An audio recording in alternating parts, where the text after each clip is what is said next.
Howard Weinstein. I'm having this conversation this evening with Steve Rivero, who I'll introduce in just a minute. This is the first leadership ladder I've done in a while, and I apologize for that. Just like all of you in my audience, I'm sure you're busy, and it's been crazy busy here, and just life gets in the way, and field season, all kinds of stuff with work. Then the holidays, and then here we are, and January is already done. So I appreciate everyone's patience with that and my little audience of people that are following me. But tonight, or whenever you're listening to this, I've got a real treat. We're going to spend a little bit of time here with Steve Rivero, and Steve is the band director at Stoneman Douglas High School down in South Florida. And Steve, I guess I'm trying to remember when I met you. I think it was at Hialeah. Oh, yeah. I think I came in your band room there. I think maybe I judged for you when you were back there. And Steve, gosh, that had to be the 90s, I'm guessing, right? When were you at that school? I was at that school 96 until 2006. And we did a marching show. We started a marching band show my second year there. Of course, I couldn't do it my first year because it's a mainly Hispanic clientele, and they kept saying, "Am I crazy?" in Spanish when I told them we're going to host a marching band show, and they're like, "What?" So I said, "Yeah, we're going to do it," and that's when the Hialeah Showcase of Champions was born in '97. Yeah, and I remember how good that band played so well. Every band you teach plays so well, but I remember that distinctly. And I think I was exposed to you through Tom Santino, and he was at Braddock at that time. And anyway, so let me explain to our listeners why I asked you to spend some time with us. And then I want you to tell us a little bit about your background, like even before that, and what got you to where you are now. Steve is, first of all, an incredible human being, like just a class act of a human being, such a good heart. Just it's obvious in everything I've watched, whether I've judged his programs, taught his program, been around his program, anything I've done around his teaching has been masterful. So he's a super human being and a super educator. The other thing is, for those of you listening to us on this particular podcast, not almost every person that I've interviewed on here has been someone that is not only involved in education, but they teach it. They teach the total child or the total person, because we teach people all the way up through college age and beyond. And Steve definitely is that. He teaches the heart and the soul. So that's like the common denominator with the different people I'm speaking with. And I just felt like you all could learn a lot from him. I know that I always learn a lot from him every time I have a conversation with him. So again, thanks for spending a little bit of time with us tonight. And so a good friend of mine hosts a podcast, and she uses the terminology, you were born and then what? And I'm going to steal that from her. So Steve, you were born and then what? Like, which I don't even know. I want to learn some tonight too. Like, I only know Steve from Hialeah Ford. I know you were involved in the military as well and different things like that. But talk to me about your origin and beginning and all that type of thing. Yeah, so I come from a family of five. Okay, my mom, my dad, and then my sister's the oldest, and then there's four boys. All of us were involved in music. My parents kind of just instilled that. My dad was a trumpet player in Cuba, but I mean that wasn't his full-time gig. He just did it on the side. My mom was a stay-at-home mom, and she was always into like singing. So my sister, piano, classically trained, phenomenal musician. Okay, she now is the director of the choir. She was doing the Orlando, I think the Cathedral for a while, and now she's moved to Ormond Beach and is doing another gig over there. Nice. And then my brother Frank played the violin.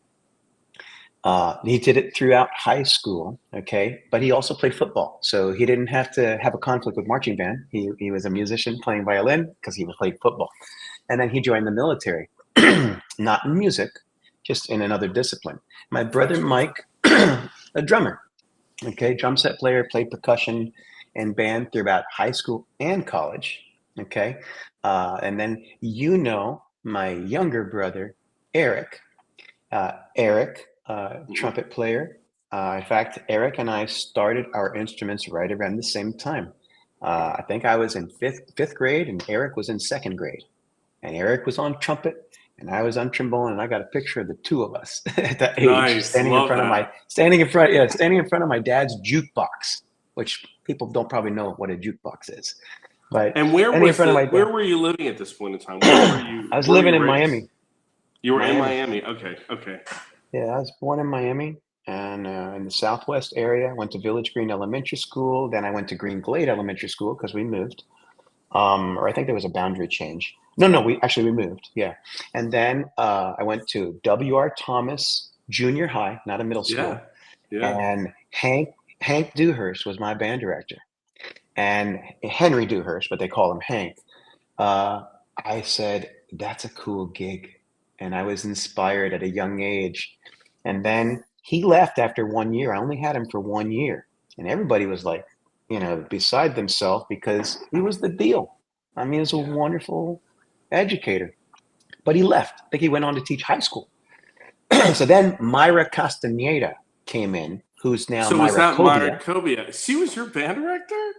I did He not was my know band that. director for Well, two I knew she was years. at WR, but I didn't know she was Yeah. there then, all the way back then. Oh my goodness. Yeah. Okay. Yeah. So, I mean, you're talking, this is a middle school or junior high school band that's playing Irish Tune from County Derry like nothing. And I Sure. mean, playing like some Sure. grade fives, and they're amazing. So, Myra was my band director for my eighth and ninth grade year. Okay. And in Hmm. fact, you couldn't get into All State until eighth grade back then, Hmm. And I made All State every year, eighth, ninth, 10th, 11th, 12th as trombone player. Myra took me to All State back in Daytona Beach when it was held in Daytona. Yeah, I remember Daytona before Tampa. Yeah. Yeah. Yeah, and then I went on to high school, and I went to Miami Sunset High School for 1 year with Dane Wills. Okay, as a sophomore, marched in the band, played in the jazz band, played in the concert band, and then for 11th and 12th, my parents moved. So then that brought me to Southwest High School. Coincidentally, that's the same time that Doug Pfeiffer took over Yes. for Mercy Lasada at at Southwest High School. So Doug, hit me on a different level. I really, he was very in tune with a lot of the drum corps stuff. He brought in Hmm. Scott Director to write our music. Hmm. He brought in Mike Robinson to be on staff. Tony Hmm. Florio was Oh, on okay. staff. Now I'm putting Okay. it all Yeah. together So because I never now when Mike you're was putting it there. all Yeah. together. Yeah. So then, I've come to find out that Doug Pfeiffer is the commander of the Army Band for Hmm. Florida. And I'm saying, wait a second. Now remember, I'm inspired to be a band director by Henry Dewhurst and Myra Cobia. Okay. Like I had a student conductor gig in junior high, and I thought Yeah. this was cool. So, in fact, I was interviewed in a newspaper back then, okay, a newspaper that went through the school. And I was interviewed by the journalism people, and they said, what are you going to do when you graduate from high school? And I said, I'm going to go to college to be a high school band director. I was saying that in junior high. Sure. Sure. Yep. I can So, relate to anyways, that. back to Doug Pfeiffer.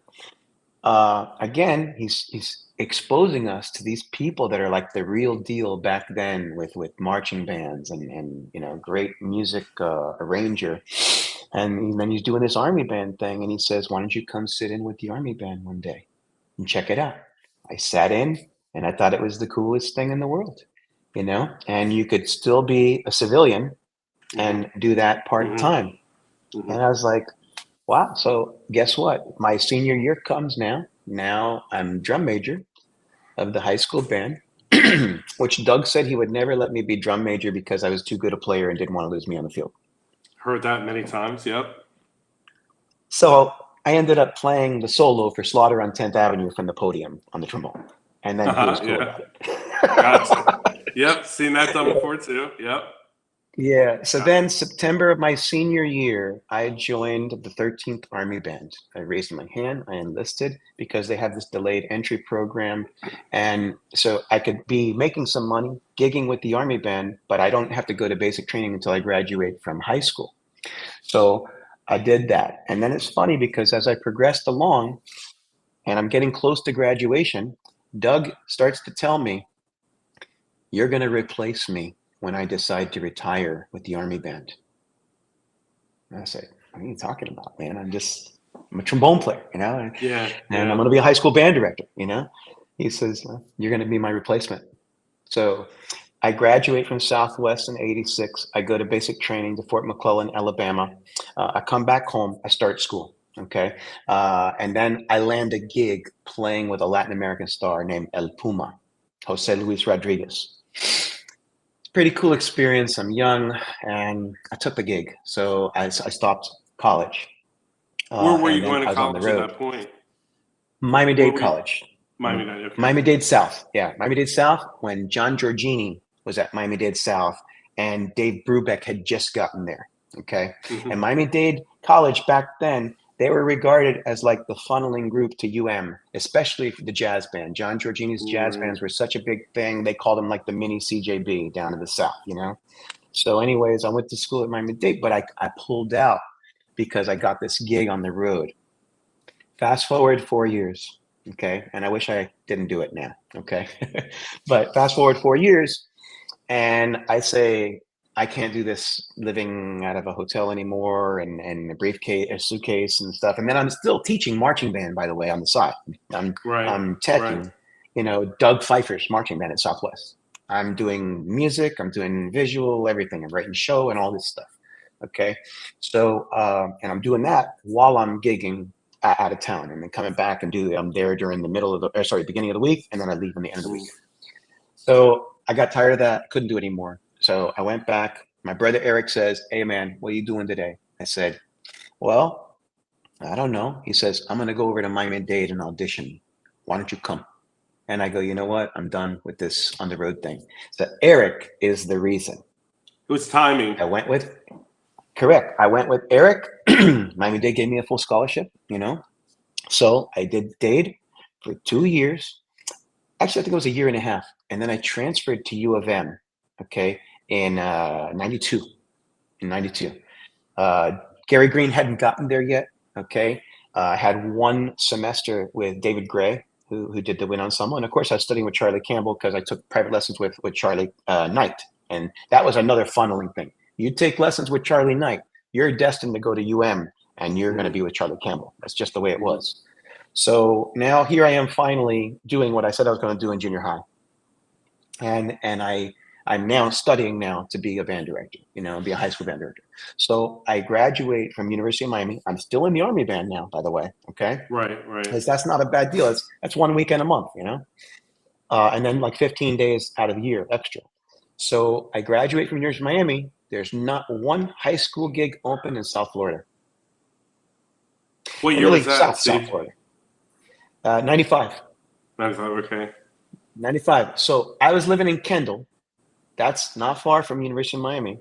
And Mm. I took a gig at Fort Lauderdale High School. That was the only high school open. So I'm driving more than an hour every Yeah. day to and That's a from, haul to with and from, traffic and to and everything. from. Yeah. Yeah. So I did that for 1 year. Then toward the end of the year, Randy DeWitt hits me up. Randy DeWitt was the supervisor of music in Miami-Dade County. Formerly, he was the band director at Coral Gables High School for many years with Mm. Brian Wuttke. And Randy says, "Steve, Hialeah High is open. Brian's leaving. Why don't you go audition for that gig or interview for the gig?" I said, "Randy, I'm happy at Lauderdale. I've done a year. The superintendent just gave me $150,000 to buy instruments because he dug how the band was courteous at Sure. another football game to the others. He was taken because he got this letter from this band parent from the other school. It says, I'm mesmerized at how polite, and they were telling our kids, 'Great show, congratulations,' and so nice."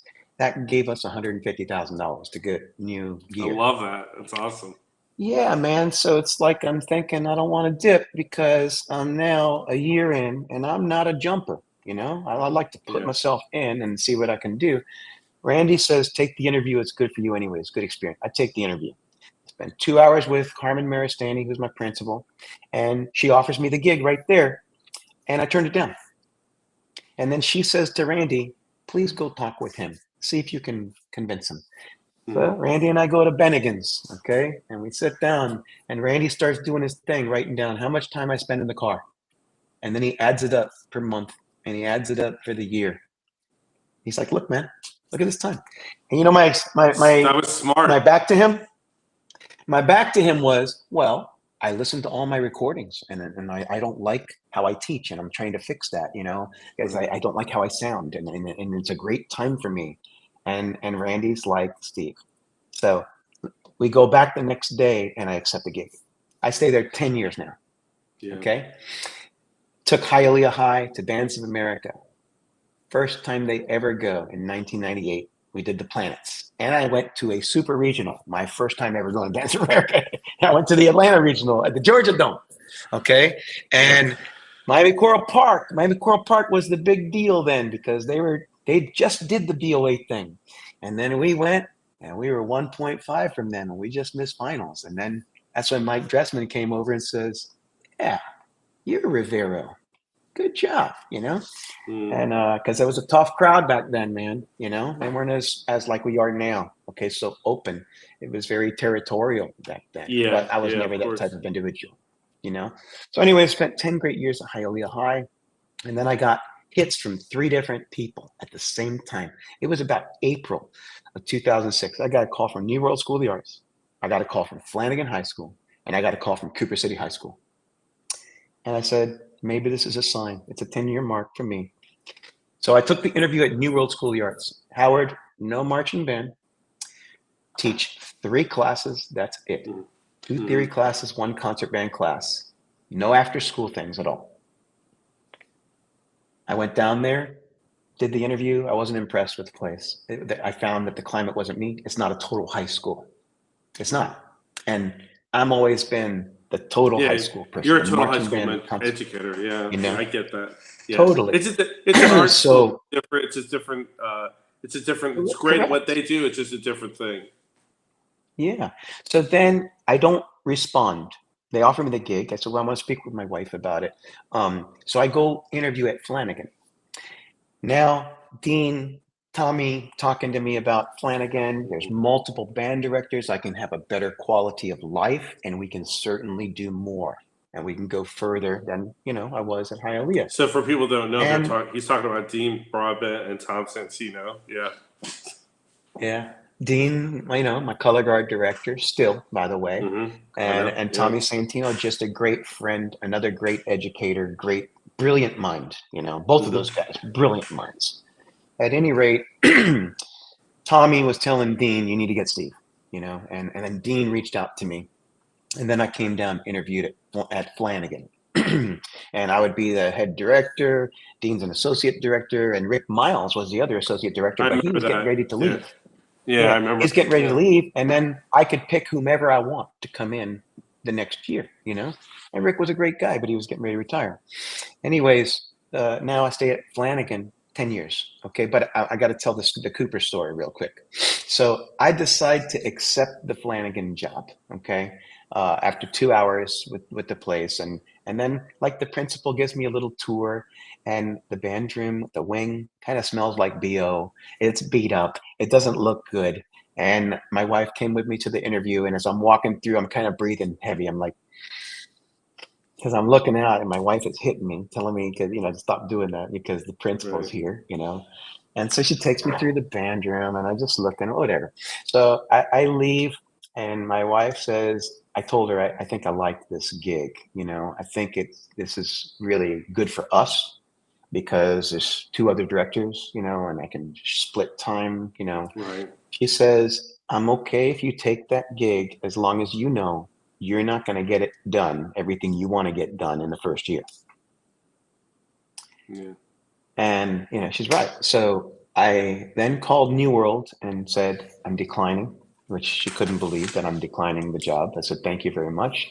And then I had to call Wendy Dahl, who was the principal at Cooper City at the time, and tell her, hey, thank you, but I'm going to take the Flanagan position. She said, you didn't even come over for an interview. Why don't you come over? I said, thank you so much, but I just really got a good feeling about this, and I feel that this is the right thing for me. So I took Flanagan, stayed at Flanagan for 13 years, and did some incredible things, okay? And then another sign. another marker, you know. My principal gets tapped to be the principal at Stoneman Douglas the year after the tragedy. My friend Alex Kaminsky calls me about the same time that my principal talks to me and says, I'm leaving to Chicago. He says, are you interested in the gig?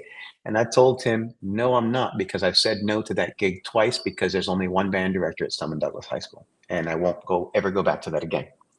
So I turned down that job twice. I turned it down after John Rusnick passed away because they immediately called me. And then they wanted me to start there in September. And then after the interim director left, they called me again, but they were set on it's just going to be one band director. And I said no. And then Alex took the gig.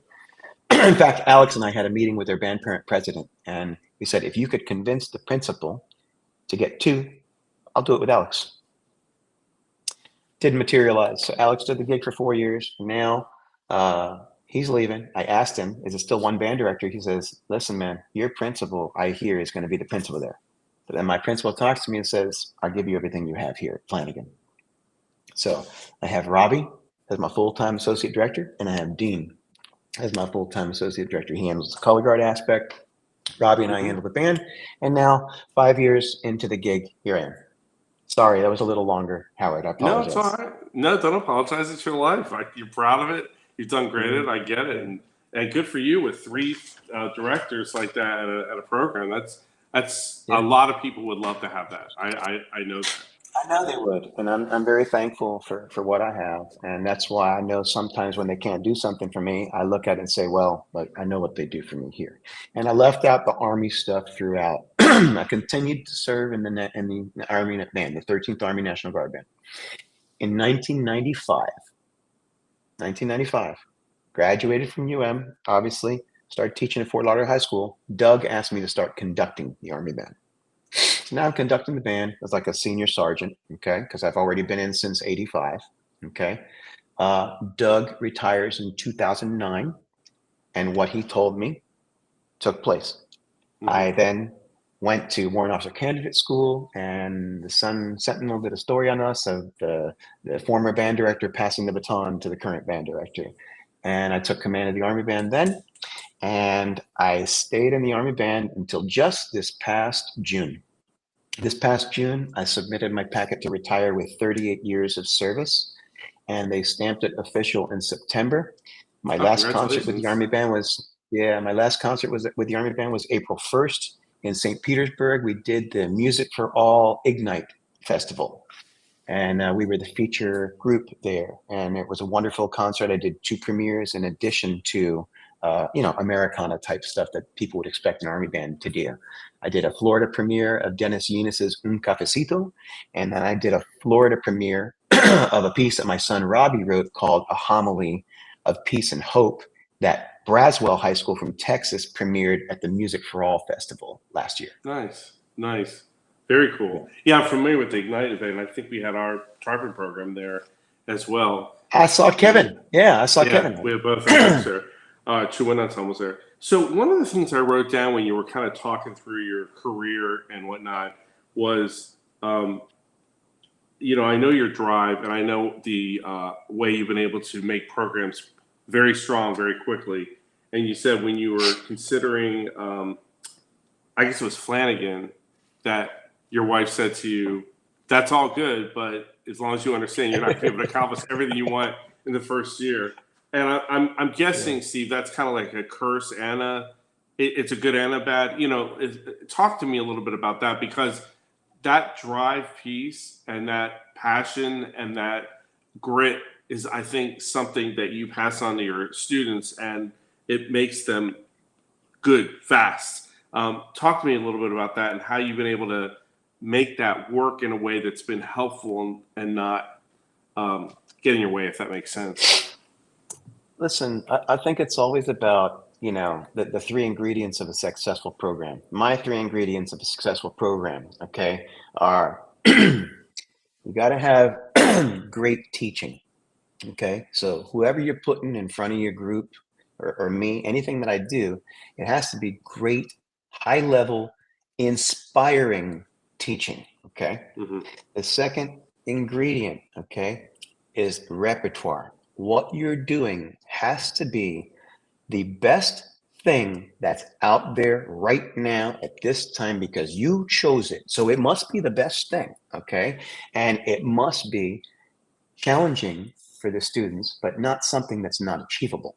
Okay, so it's a big measurement, but the rep is what steers the program. It fuels the motivation of the students, in my opinion.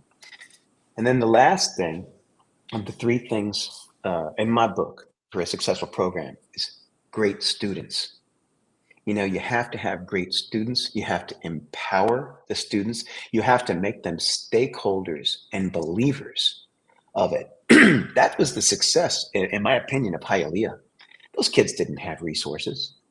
Those kids, I mean, it was a small band. And I was just like resilient. No, you got to believe in what I'm telling you. If we play in tune, we're going to sound like 130 instead of 30. Right. Right. And you know what? We're small. Great. That's fewer people to have to clean. And we can be impeccable. And so those people would move a building for me if I asked them to move a building. Some of my best friends in the world right now came from that program. I believe that. I totally believe that. Yeah. I'm serious. Some of my strongest friends, I was with two of them last night.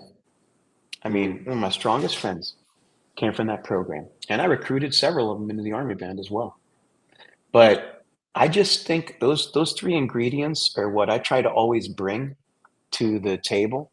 I'm very big on conducting. I think that I always consider myself a student of the game because I always want to be evolving. I will always want to be in touch with the latest rep that's out there. What's the hottest thing that's coming out by any new composer?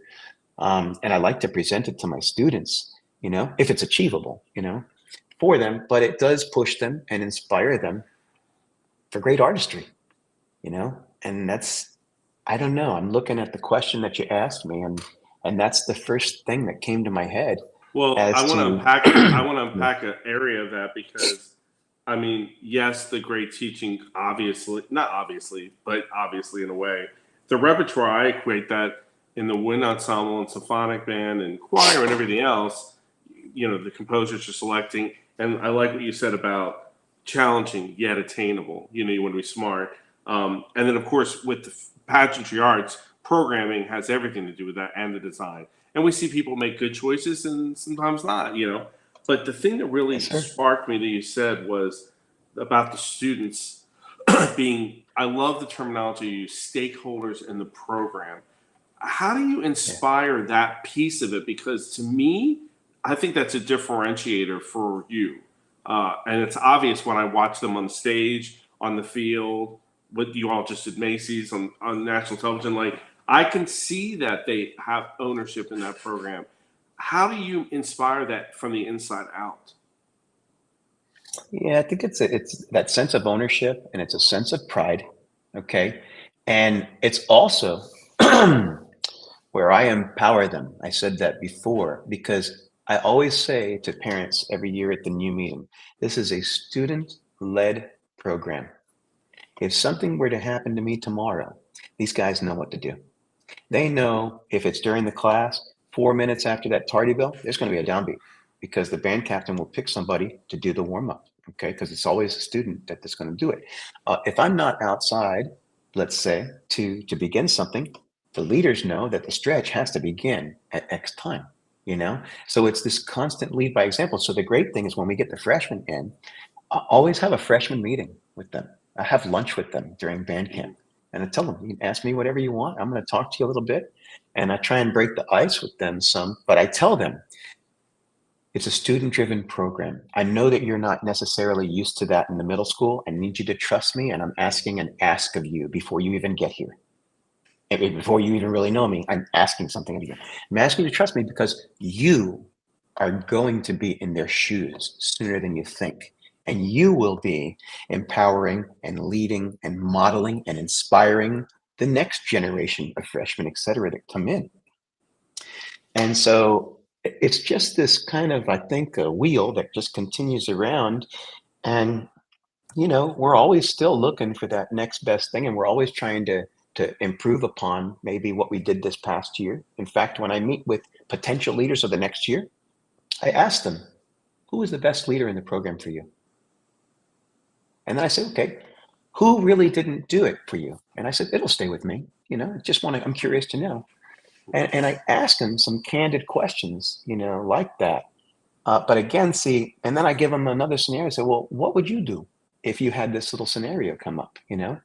And, students have great ideas. It's like in the military, man. They say sometimes the privates and the specialists have incredible ideas. So you have to sit down with them and say, okay, let me take the rank off.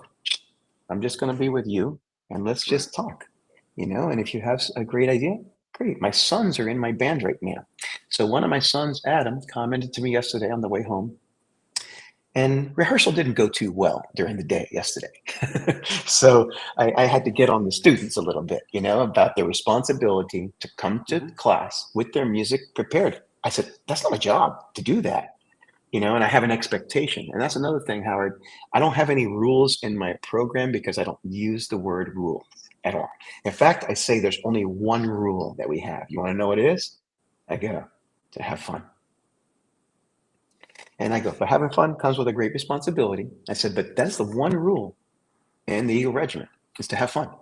You Hmm. know, everything else, I have expectations. I have an expectation you're going to I was show just up saying, to it class sounds like with the your music prepared. expectations and standards. It sounds like Absolutely. And again, I don't teach like I used to many years ago. When I moved from Hialeah to none of Flanagan, us I do. felt it was, yes, I know. I felt it was a good time to change some things about me. Okay, to change the language that I use more artistic terms. A quick example: instead of saying "I want you to play a double F," I'm going to say the whole word fortissimo, and I'm going to speak the lingity the right way.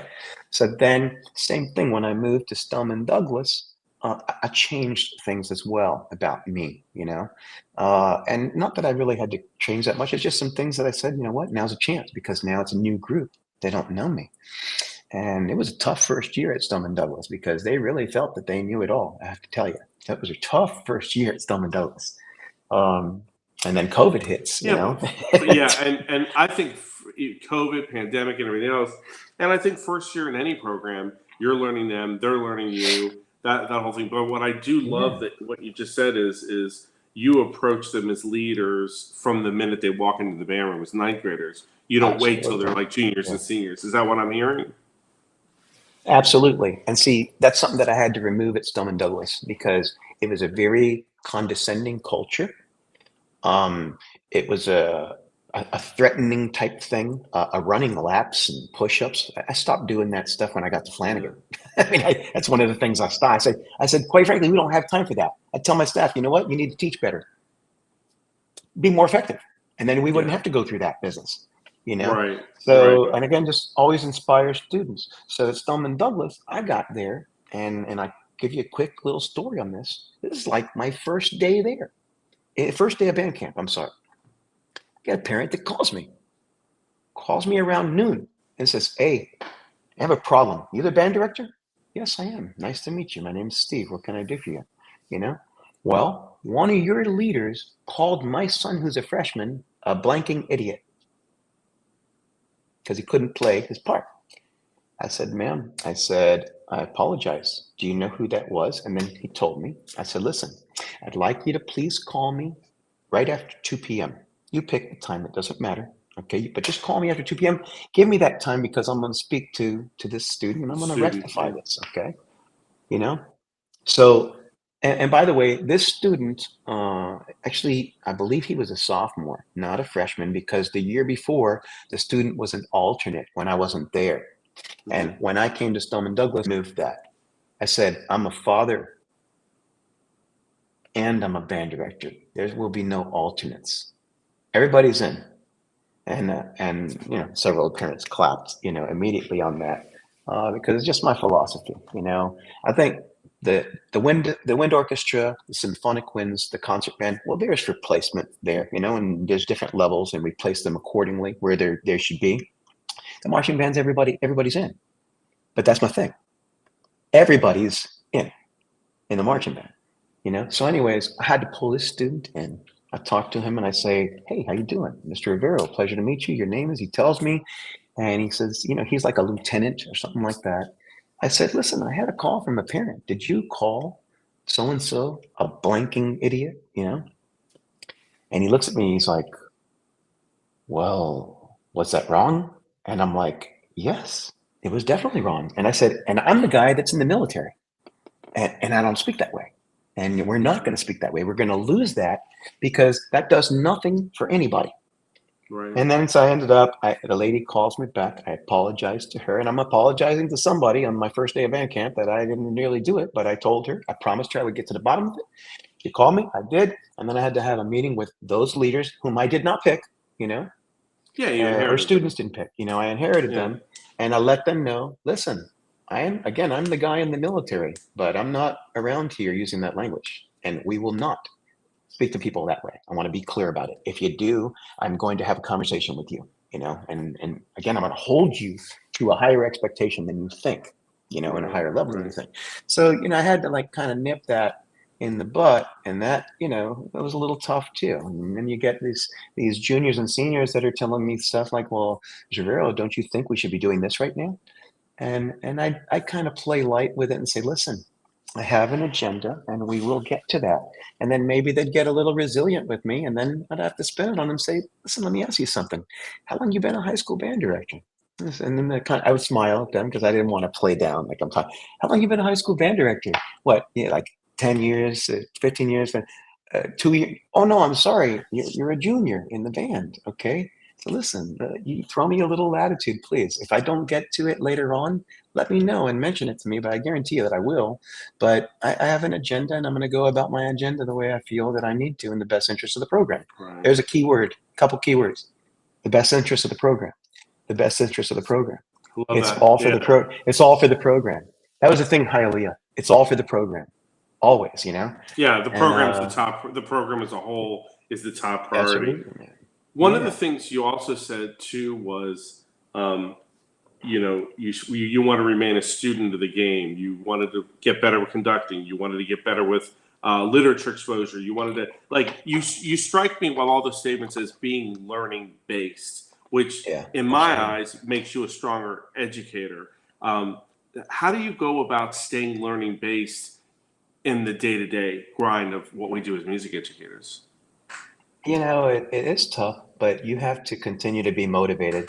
The rep motivates me, and I'm always seeking out something new. I'm doing Frank DeKelly's Lux Perpetua right now. Mhm. I wish I would have done it last year, but it just didn't work out. But it's challenging to me. And then I'm always trying to find better ways to show things to my ensemble to make it easier. And then I get them to trust me more because I said, listen, this is happening on one, but I'm bringing my hand up like this for the big beat two that you have. So you have to trust me. Then that's what's going to work.